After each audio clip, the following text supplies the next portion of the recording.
Today we are going to talk all about OBS Studios. You've started your adventure. Now you have a story to tell. But how? This is your show, RV Media Creators. I'm Garrett, and in this community, we will show you how. So let's show the world your story.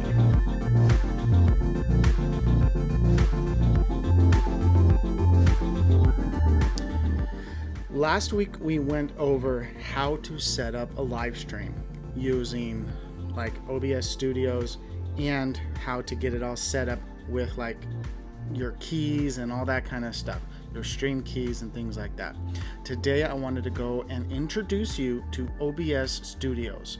I want to go over how it works, how to set it up correctly, how to add microphones, web cameras, things like that to your stream, and all of that will be covered in this video today. So thank you guys so much for joining us here. I hope this has been quite a fun series so far. I can't wait to start getting into the mobile side of these live streams. It's going to be awesome. And one of the things I absolutely love is that you don't have to have 1,000 subscribers to stream off your mobile, even though YouTube says you have to have 1,000. Anyways, that being said, let's go ahead and jump right into this tutorial on how to set up your live stream. Welcome to OBS Studios. Now, if you joined me last week, you do know that there are many different options for live streams, not just OBS. OBS is one that I've been using for a couple years. I like how it works. I like the customizability of this program, and I'm going to show you some of the benefits of this program as well. Now, there are other options, and I will go over those in future videos. Some that allow you to set up your entire show yourself. Others do it all for you. So it depends on what you're comfortable with and how much you want your video to look either very professional or you're more concerned with the content that you are putting out there. I'm going to show you how to set up a scene, as well as to how to hook up a microphone, a web camera, and a few other things like that, so that you can get a wonderful live stream from OBS. Into OBS, there are a few things I want to go over with OBS. You have your scene section, and this is where you can set up different scenes. Let's say you have a video you want to play, or you have a slideshow, you have pictures, you have some overlays or something like that. You can put those right here. And then over here is your sources for your scene. Right now I have my screen being captured, and I have an audio input capture and a display capture so that I can sync up these videos for you. Before we get into creating a new scene, I did want to go over the preferences. You can go up to here to preferences, or you can come down here in the bottom right for your settings. It allows you to set up how you want your stream to look. So you have your English, you have how you want OBS to look. I like the darker looks because it's not as straining on the eyes, especially if you're live streaming. It can get pretty bad. You have a bunch of different boxes showing confirmations on when you're going live, when you're stopping streaming, all that kind of stuff. There's a lot of customizability in OBS, which is something I really enjoy. Next is you have your stream. The stream allows you to link your stream from OBS to whatever streaming service you're using, whether you're using YouTube, Twitch, Facebook Live, Restream, Twitter, Periscope, pretty much any kind of streaming service you can do here. Your output, that's what you're outputting via your live stream. Now, depending on how strong of a signal you have will determine how much you're able to send over video quality rise. Now, the lower bit rate will result in a lower quality of video. There are other things like a good camera, like a good microphone. Those also affect the quality of your video, but this affects what is being sent out from your computer to where you're streaming. Now, you can just keep it simple. You can do your encoder presets and all of that. Down below, you can do your recording. So right now I'm recording, and I have my path that I'm sending my recording to. So when I hit stop, it saves the file, sends it there, so I know exactly where to find it. You'll have a few other options. You can change your recording format, and you can change other options as well. Down here you have your audio settings. You can change different features of your audio settings. Most things, when I'll show you how to set up like this microphone, it's plug and play. It's fairly straightforward and easy, and that's something that I like. Down here you have your resolution and your output. Right now I'm recording to 1080p. You have the ability to go down to like 720, but I'd say between 720 and 1080 are where you're going to want to be able to stream. Especially if you're on the road and traveling, you're probably not going to have Wi-Fi signal that is strong enough to be able to get a 4K footage. With what we're doing, I think content is better than 4K footage for a stream.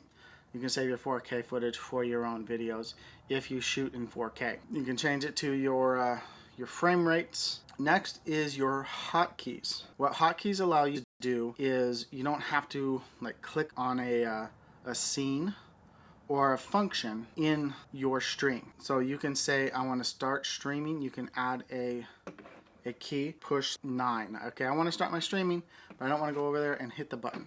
You can just hit 9 because you have it set as a preset stream key. You can have your replay buffer, transitions, switch to scenes, and every time you add a new scene that has a new type of function, let's say you want to put in a slideshow and you want to talk about your slideshow while you're going through it. In here you can set up your slideshow to say, I want to move forward a picture, I want to move back a picture. You can put it here and put forward, back as like your arrow keys. And then you can also set it up so that you can jump back to your screen, talk about something, jump back, and it's not going to restart your stream from the beginning, which is pretty good. Advanced has advanced color formats, file name formatting, delay, networking. A lot of this stuff, don't touch it, because if you touch something you're not really truly understanding, you could mess up your stream and you might have to start over again. Now, don't take that as you need to be afraid of OBS. What I'm saying is that if you know exactly what you're doing, you can customize your stream to get the best possible results. Now that I've gone through all the settings, let's go set up a new scene. Down at the bottom, you see a plus and minus, and then you have the ability to change where you want that scene to be. I'll show you that in just a second. So you hit plus, and up at the top here, what do you want to name your scene? You want to name it primary camera? Do you want to name it video or anything like that? You have the option right here to do that. I am going to say main camera.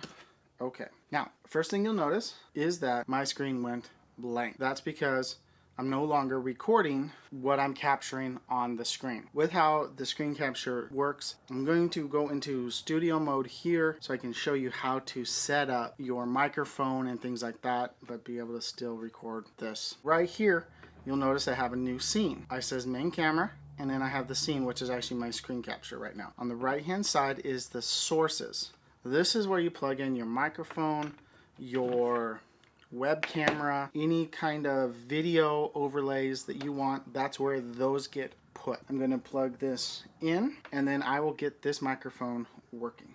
I have my microphone plugged in. When you do that, you have the option to say, now I have an item plugged in, I need to get it put into my sources. So I'm going to hit the plus in the source box here. And this allows me to put all the different items that I can put into my scene. You have audio input, audio output, browser, color source, display capture, which is what I'm doing right now, media source, scene, siphon. Some of these are just different ways to capture your video. Text, VLC format, video capture device, window capture, iOS camera. For us, I'm going to go to my audio input capture. Now, you can do two things. One is you can say add existing. This will take the settings that you have on a different scene and change it here. This is something you probably want to do if you're setting up, let's say, a audio source, but you don't want to change it every time you need to change it. So you say add existing, select the source you want, hit OK. Now that adds that in here. Next, what you'll do is you'll double tap that and it'll give you your options. Here are your options. You have your default, which is basically the microphone that is on your computer, which most of the time is terrible. You have your built-in microphone. I am using a Blue Yeti stereo microphone, so I'm going to click that one instead and hit OK. Now this is what the audio from the Blue Yeti sounds like. I really enjoy it because it's a great microphone, especially for live streaming and doing anything that's higher quality. You notice that the left screen is still blank. The reason for this is I don't have a video layer here in the stream. Now I can just put plus again and say video capture device, create new because I haven't created one yet. Now here is where you have your devices are, and I'm going to put on the camera that is built in. Oh, it's so bright. These are the options that you have, and hit OK. Now you can scroll the image larger or smaller, and now I'm talking to you. I wouldn't suggest using this camera mainly because it's terrible. So I'm going to put this right there in the back and plug it in. Now a lot of these webcams are basically plug and play. So you do have the option to just plug it in. Your computer will automatically detect it, and then it'll be an option for you in your video capture layer. Get this plugged in. Let's change this over. USB live camera, and right away I like this image a little bit better. Let's make the size a little smaller. Now I can change the brightness of the lights to make it my skin appear a little more natural. Right now I'm just a little washed out, but that's also because my light is right there. It works well for my main camera here, but not so much for a webcam. So play around with it so that your face is not washed out. It looks like a natural color of your skin on your face. You have basically set up everything you need to do a live stream. There are a few other things you can do. You can put in like PNG images or any kind of overlays. I can do a video on how to create an overlay for your live streams in another video, but that's its own video by far. I will show you how to add at least a basic logo. So you go into your add a source and you'll say image, and I want to say spinner, and then it'll give you an option to figure out where you want that to be. So the spinner is here. This is my logo for this channel. I created it using a PNG file. Now what a PNG file allows you to do is have a transparent background over what isn't there. You'll see that my face goes through the different swirls, and you can see my nose right in the middle. Hello. What you can do is you can size it up and down. I like to size it to where I want it to be, set it in the corner. When you go to your main scene, transition over, it's right there. It's in the background. It's a logo. One thing I like about these kind of logos is it is imprinted on your video. So let's say someone is trying to copy your video. They took your video off of YouTube and they want to make it their own. If you have a little logo right here, it makes it a whole lot harder for someone to claim that, oh, I made this video. When obviously you made the video, you can have proof that that is your logo. Having your own channel logo on a video, I think is a great idea. A lot of artists that create logos, create designs, just tell them you need it to be a PNG file and that it needs to be with a transparent background so that you can use it on your videos. Go back to this main scene here. That's basically how simple it is. Let's go over some of the transitions you can do. You can duplicate scenes, sources, swap out, preview after transitioning. This is really nice if you're in studio mode because you can pull up the next thing you want and it'll be in your preview screen, and then you hit transition, whether hotkey or not, and it'll transition to what you're outputting on the other side. I want to transition over. I hit transition, and now I'm over, and it's the main screen. You hit a transition again, and it's back over. You can do a cut, you can do a fade. So I do a cut, that's just instantaneous, but you can also do a fade. You can also add transitions as well, so you can customize. Like say I want a 1000 millisecond fade. So now it's down there. You just click it and it's slow fade. So you can do like a quick fade, a slow fade, or you can cut. Now you can also change what you want. So you can set up a bunch of different transitions if that's how you want it to work, which is pretty cool, I think. Down below, you also see scene transitions. What this allows you to do, you can add with the plus button a swipe, a slide, a stinger, fade to color, or luma white. So we can set up, let's say, a slide. Okay, hit OK. You can preview that transition. You can say, I want to go right, preview transition, left, preview transition, hit OK. Now you have your slide transition here. Let's see, transition. And once you have that set, you just hit your transition button and it will slide it. Then you have these as your quick transitions. You have lots of options, really. Only limited really by your imagination. The other thing I really enjoy about this program, besides it being very customizable, is that there's no watermarks. There's no paid services. There's nothing that you think you might need or that another service provides that would be taking your money to use this program. It is an open source program. That is the basics of how this program works. Like I said, I've been using it for over 2 years and it's a fantastic program. This has been around before a lot of the other programs that have come out recently have been out. A lot of them are providing services that these people have been providing for a long time. There are other services. There are paid broadcast services. There are other free broadcast services. This is the main one that I use, especially on a desktop or laptop computer. I will show you how to use some web-based programs and also how to use, I will also show you a couple mobile apps that you can use for free on your channel. All right, hopefully that was helpful for you guys. Feel free to rewatch that at any time if you are trying to figure out any step of the process on how to set up OBS Studios. I wanted to go over a few quick points regarding OBS Studios and some benefits and some downsides that you might have with OBS Studios. The biggest benefit that I see is that it is free. F-R-E-E. There is no payments, no costs associated with OBS Studios.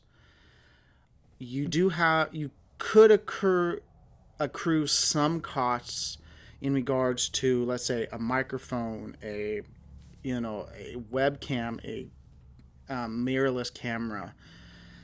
There are definitely costs involved with live streaming in general, but not necessarily for this program. What the program allows you to do is you put all of that together into one amazing video. So that is what I really like about this program. You don't have to pay for everything to get this thing to work. Now, what are the minimum system requirements? I've used this on a laptop that is half as powerful as the desktop I'm using. I will post, when I get done with this live stream, I will put the system requirements box Vandy Lugden in the description, so you can check that out. I'll also put a link that you can download this video, this version. I will put a link in the description, sorry, for you to be able to download this so you can try it out as well. The awesome thing about free programs like this, if you don't like it, you're not out of any money, or nothing's done out of your pocket. And once you get it set up, it's there. You don't have to go and set it up the same way all the time. So it might take a little bit of time to get it all set up at the beginning, but after that, you won't have to set it up again. You have a 4 gigabyte HP Pavilion laptop. That should work, but I will definitely put that in the description. One of the next benefit to OBS Studios is that it's really limited to your imagination. You can customize so many things on this program. You can put in the logos. You can put in your like a motion graphic. You can put in a video, a slideshow. You can do really cool transitions. You can, you can get as creative as you want on this program. That's why for me, it's a very good fit, because I want to be able to show you guys how best to live stream. There are tons of different options, and next week I will start StreamYard and see how that works. I want to be able to see if I can understand how StreamYard works, so I can explain to you how best to use it. And I might even have a friend of mine join me during StreamYard so we can show you how it works for, let's say, for interviews. That might be something we might just end up using on Diary of a Family, because if you joined us on Sunday, we tried to have some friends join us via Skype. Well, the Skype function on OBS has changed. I need to figure out how to get that to work, but I just haven't had time to do that. I would enjoy all the options if I could ever learn how to use them.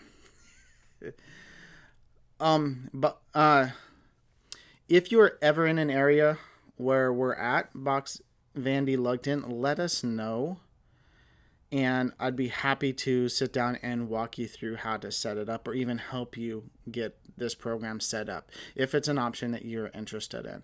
There are a couple steps that you need to do to go live, and I did cover those in my previous video last week. All right, another thing that I really like is you can have multiple inputs at once. I have a few different I have two cameras set up, I have a microphone set up, and you can set those up to give you different angles, different views. Let's say, let's take this little hard drive. You can say, okay, let's talk about this hard drive. You can set up a second camera to look down at the ground or at the item that you are you're reviewing. Okay, we'll let you know when we're in Arizona for a while, and then we can meet up. Okay, back to this. Let's say you wanted to review a product live, you can have a secondary camera set up running in OBS that is looking straight down, at your item that you want to review. And then you can still talk, you can still interact with that item, demonstrating how it works, how, without having to put it up in your face type of thing. So having the ability to have multiple inputs is absolutely awesome. And, maybe OBS Studios, yeah, Bill, this is live. I'm live right now. Hi, Bill. So you can, do multiple different things. A lot of people that stream that are larger channels will use something like OBS or maybe one of the paid broadcast software, but they're also using bigger computers. They're using hardwired internet. They're getting things that we don't necessarily get on the road. And that's one of the big things that I wanted to be able to bring to YouTube, is that when you're creating videos online, it's not necessarily the same thing as someone that has a studio built that has super flippin' fast internet, and they're like, whoa. You do have to be a little bit flexible. And I want to be able to help you guys get the best out of your channels while you're on the road. Another plus that I really like about StreamYard is that you have all the different platforms you can stream to. You can stream to Twitch, you can stream to Twitter, you can stream to Facebook, YouTube, and all of those it's still free. You don't have to pay for it, which is awesome. There's tons of customizability on this program. And also, did I mention it's still free? All right. Some of the downsides to this program: it does take a little while to get used to how it works. I've been using it for almost 2 years for live streams and tutorials, which it does take a while. It didn't take me 2 years to learn how to use it, but it did take me a while to figure out how to get an event set up, how to stream to that event. And in the meantime, YouTube is also changing how it does its streaming. So I'm having to learn on 2 different fronts how to get this streaming service to work. Now, there are some amazing pluses to it, like being able to stream from my mirrorless camera, which is fantastic. That does a lot of the amazing, looks. It makes my face look great, not like washed out like a lot of webcams. There are some web cameras that are good. The one that we had that I showed you is not a bad camera. You can just play around with your brightness on your lights and it'll look fine. It'll look pretty good, and a lot of our earlier live streams were on that webcam. So don't feel that a web camera that's maybe $60, $80 is not going to be good because you don't have a $600 mirrorless camera. We can live stream with it because of the fact that we have one, but it's not necessary. The next thing is that it can be a little tricky to set up. You have to tell YouTube, you have to tell OBS, how much you want your bit rates to be at, your resolution size. So resolution size and bit rate are 2 very different things. You can have a high bit rate and be at 720p and it'll look really good. You can also have your stream set at 1080, which is a higher resolution, but your bit rate is really terrible, and it basically means your live stream will look really terrible at 1080p. There is a balance to that. I will put that in the link in the description. The next thing I'll put in the description is where you need to set your bit rate to get the best possible where you just set your bit rate to get the best possible resolution for your live stream. Now, we normally stream at 720p on Diary of a Family because we're most of the time out on the road.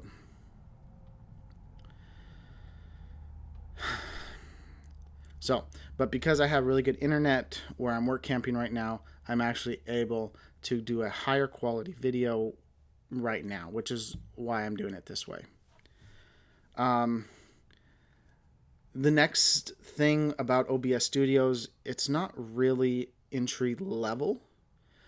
I would say anybody should try it out, but start out small. Start out to, how do I get my camera and microphone to work? Sorry, I got a little bit into the nitty-gritty of how these live streams work on OBS to get the best quality.